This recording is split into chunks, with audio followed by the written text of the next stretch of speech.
through this strange and magical world, enduring perilous adventures and brightly. Soon our potion will be ready, and then what a fine supper we'll have, won't... easily blown aside. Potion chamber, good luck!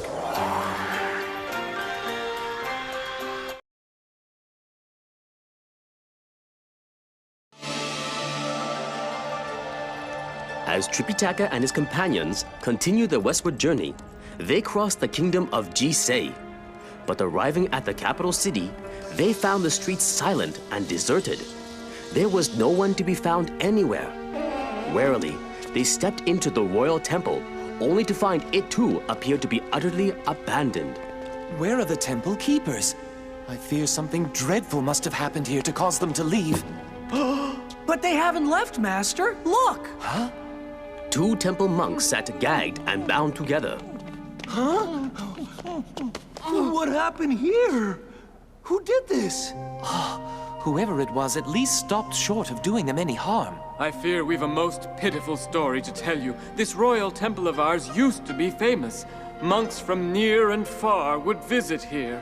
You see, this temple is known as the Temple of Light because it contains a magical golden egg which shines with such a brilliant glow that it lights the tower at night and turns it into a beacon seen far and wide. People came from many lands to behold its light, to offer alms to the temple monks, and most importantly, to pay their respects to our much-beloved king. But all that is changed now. Not long ago, a terrible misfortune struck us. One night, there was a terrible storm. Thunder and lightning swept over the land, and heavy rains pelted our temple. And somehow that night, the golden egg mysteriously disappeared. The king was furious and accused the monks of theft. He ordered the temple closed with us locked inside until we returned the egg. But none of the monks knows where it is, and so we have been locked in here for many weeks. Such injustice! We swear our innocence to you. Don't turn your backs on us. If you agree to help us, perhaps we'll be able to discover what has really happened to the magical egg and free our fellow monks. Master, with your kind permission, I'll begin by cleaning up this temple, and at the same time, I can keep an eye out for any clues. We shall be pleased to help you solve this mystery and find the egg. Thank you. That evening, as Monkey used his magic to sweep the stairs of the temple tower, he thought he heard laughter floating down from the upper floors. So he dashed up the stairs to locate the source of the laughter. It seemed to be coming from the attic.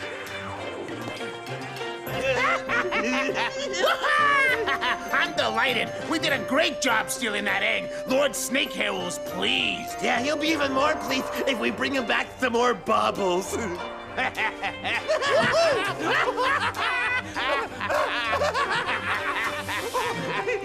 Huh? Where'd that come from? Hang on. Shh. Yeah! Whoa!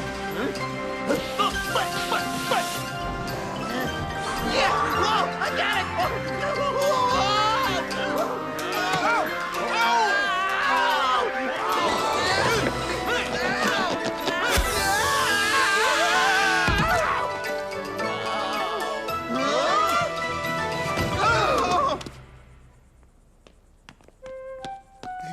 What's all the ruckus, huh? Oh, well, call me a wide-eyed dreamer, but I have a hunch these two galoots know a thing or two about that missing egg, don't you, Master? No, we don't know We'll anything. take them before the king first thing tomorrow morning and see what he says.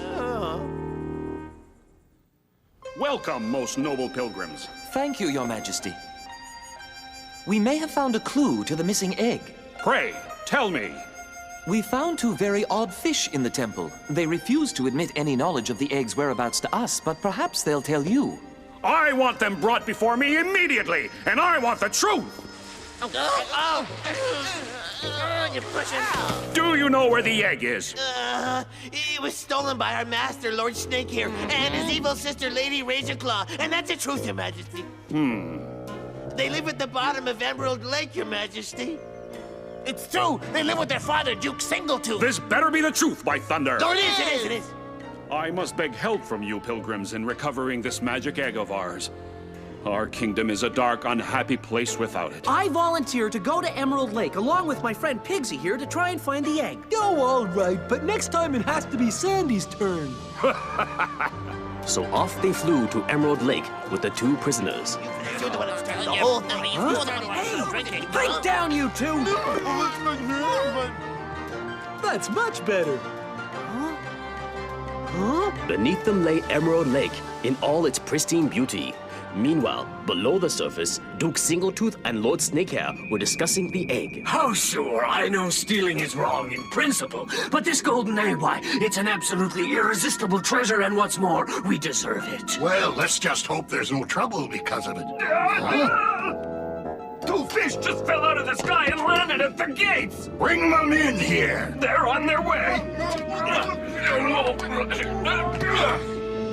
Wait a minute, I know these two. They're soldiers from my own army.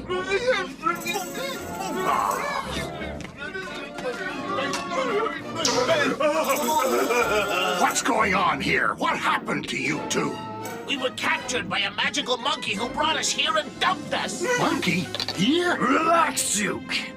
I hardly think some flea-bitten monkey is anything we need to be afraid of. But this is no ordinary monkey, my dear Lord Snakehair. He has quite extraordinary powers. I live in fear of no furry creature. I shall defeat him easily. Oh, I hope so. Lord Snakehair shot to the surface of Emerald Lake. Oh, I shall destroy you, monkey!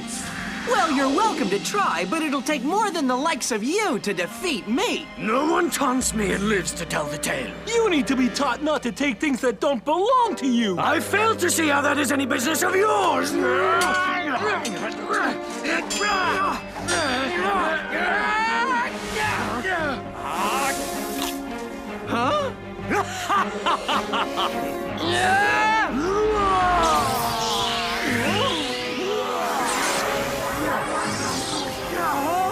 Watch out!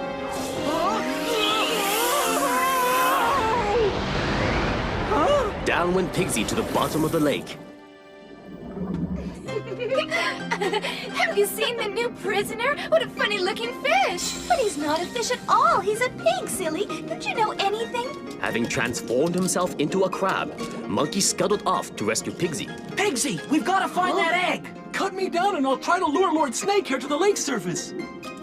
Meet me up there in a few minutes. Bye! The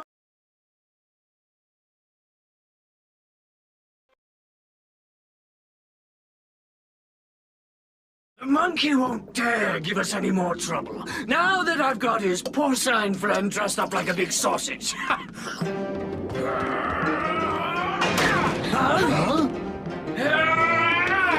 I'm not the pushover you thought I was, am I?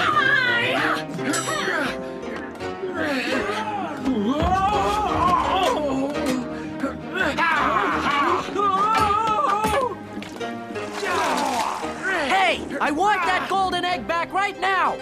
Use a little more respect when you speak to me, boy. Why should I be respectful when I'm speaking to an ordinary thief? A little rusty there, aren't ya? Miss me, you miss me! Are you ready to give up, or do you want to be completely stripped of your dignity? I'm too old for this nonsense. That takes care of the father. We just have to deal with the son and daughter. Oh, let's take it easy. Why go to all the trouble of fighting them when I can get the egg by trickery? Duke Singletooth may have caved in, but those two are no match for us. Come now, Lady Razorclaw, you must relax. How about some dumplings, my dear? Take them away. Perhaps a cup of tea will calm your nerves. Leave me alone. Oh, what's the matter with you? We're giving the egg back. Everyone's calling my father a thief. Who cares if they call him a thief? In my book, that's a great honor. Not mine. I'm giving it back. I forbid you to do such a foolish thing, and I don't want to hear it mentioned ever again. Understand? I've got the egg and I'll decide. Oh, what? You dare defy me! Give me that egg! Give it to me, I tell you! Let go! Pigsy, cunningly disguised as a servant girl, grabbed the egg and a dumpling. This should fool him. You drop this. Hey! Now I have the egg! Pigsy knew he'd better leave quickly before his trick was discovered. Still, he could not resist having a look. The glow of the egg was tremendous. Now, everything will be okay. Lord Snakehair realized he had been duped. I got it. Look.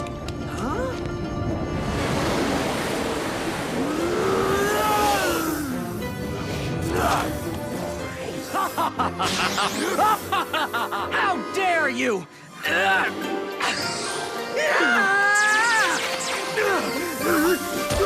Oh, all right, you win. Take your egg and leave us alone. I apologize for doing wrong. The egg was just so beautiful that I could not resist. Now let this be a lesson to you. Cheaters never prosper. And it was. Neither Lord Snakehair or his sister ever went near the temple again.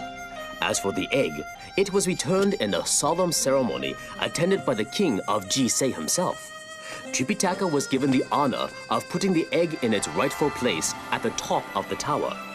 The Temple of Light shone once more with the mystical glow for which it was famous. Once again, the four companions left the country they had just passed through a happier place than it had been when they arrived.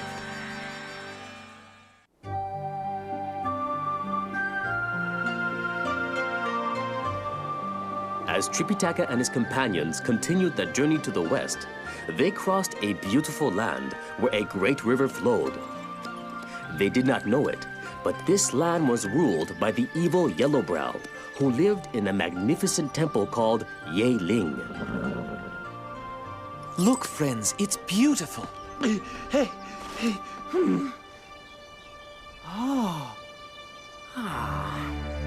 That temple may be glowing because wise and honorable monks live in it, or it may be glowing for a very different reason. Something tells me you're suspicious, Monkey. Why else would the temple be glowing the way that it is? It could be that there's someone evil inside the temple who uses trickery to make it glow to entice travelers and then capture or rob them. You say there could be someone evil in the temple, Monkey, but is there? To tell the truth, I don't know. Still, it is a possibility. It's also possible that the glow comes from a huge oven baking dumplings. There's only one way for us to find out, and that's to go and have a closer look. Come on, then.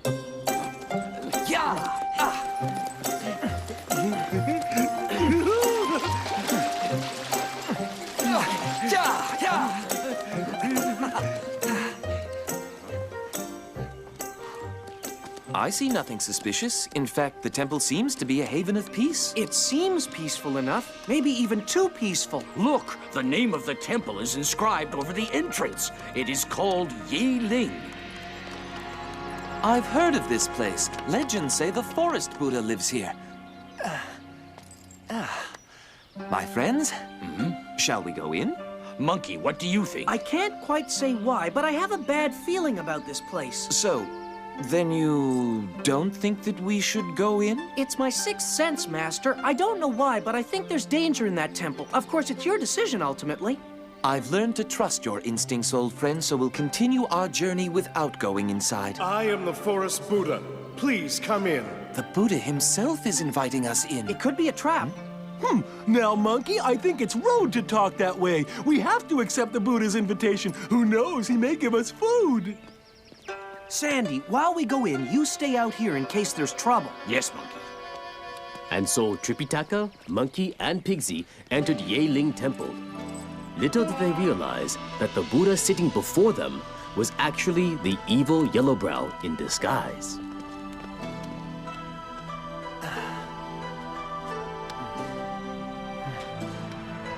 Monkey, are you refusing to kneel in my presence? Monkey, please, do not embarrass me.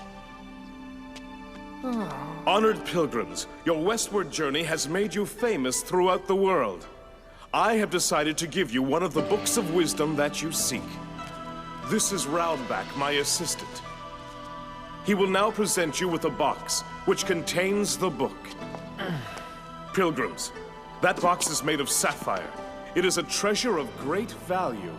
It is not the box.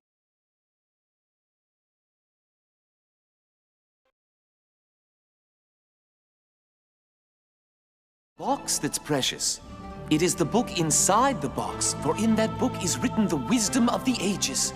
You are quite right. Now open the box. Tripitaka did as he was told. However, inside the box was no book, but a sleeping potion. The monkey is still awake. Somebody get him!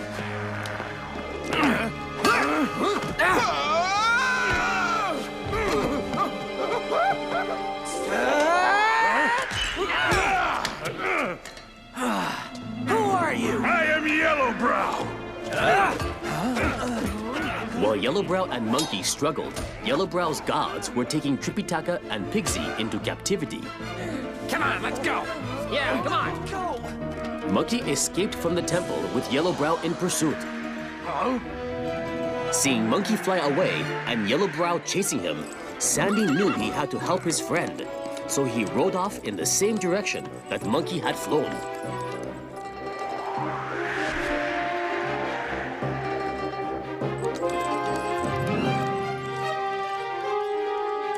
Come on, horse, faster! Not far ahead of Sandy, Monkey landed in a clearing, with Yellowbrow still after him. Release my companions! I'll capture the 4 of you! After I've made you my prisoners, I'll make your master my slave! I'll never let you do it!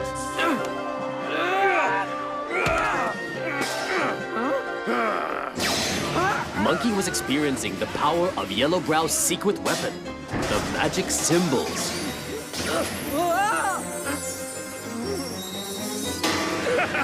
Got you! Let me out of here or I'll smash my way out! Try! Go ahead!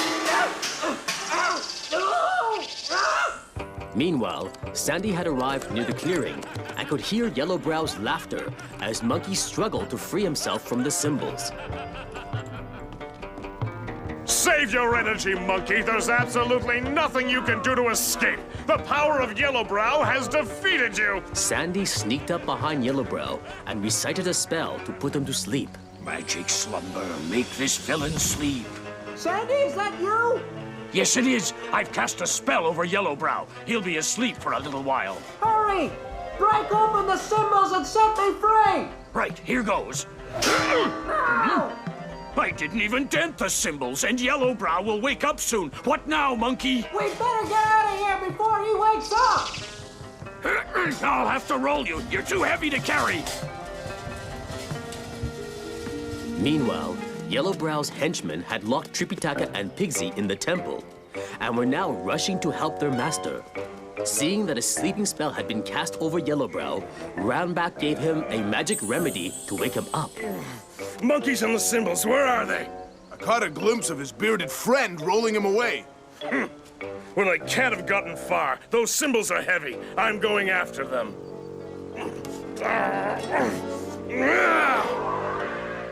Using his magic powers, Yellowbrow streaked through the sky. He caught up to Sandy and Monkey near the river. I've got you now! Huh? There was only one way to escape. And that was into the river. You'll be back! You can't breathe underwater! But little did Yellowbrow know that they could breathe underwater, and so they were safe.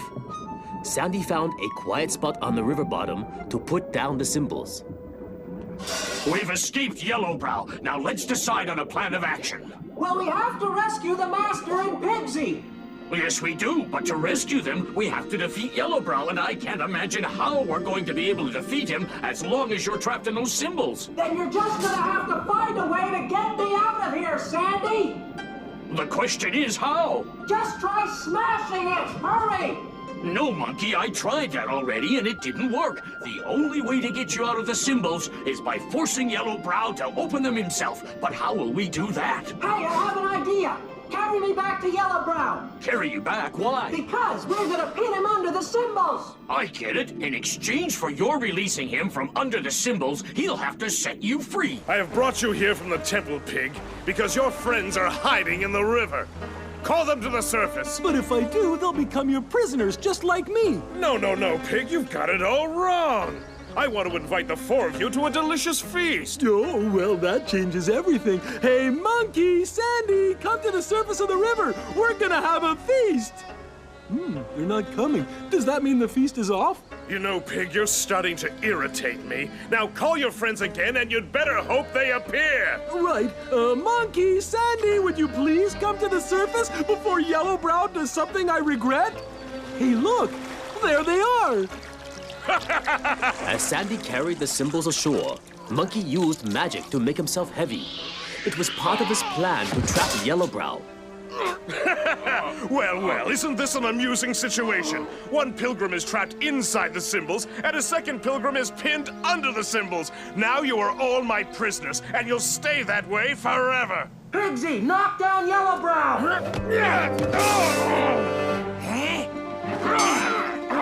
With Yellowbrow caught under the symbols, his henchman Roundback attacked Sandy. Roundback knocked the weapon from Sandy's hands, then used his chain to capture Sandy. Next, Roundback turned his attention to Yellowbrow. I'll free you, Master. You can pull all you like, but you won't free your master from under the symbols as long as Monkey is inside the symbols using magic to pin him down. Guards, help me.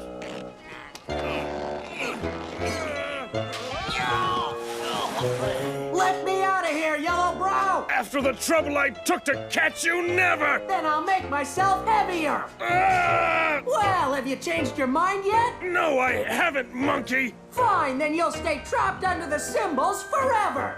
Yes, and you'll stay trapped inside them forever. So it would appear, Monkey, that until the end of time, you and I shall remain locked in this stalemate. But if you release Monkey, he will free you. Then the two of you can battle one-on-one. And I'll win for sure. All right, it's a deal. When I count to 3, each one of you will let the other one go free. Is that understood? Yes, understood. 1,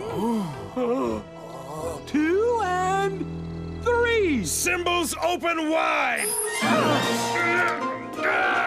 Monkey and Yellowbrow leaped into the sky, but Monkey's foot was still caught in the symbols, which meant he could not defend himself effectively against Yellowbrow's attacks.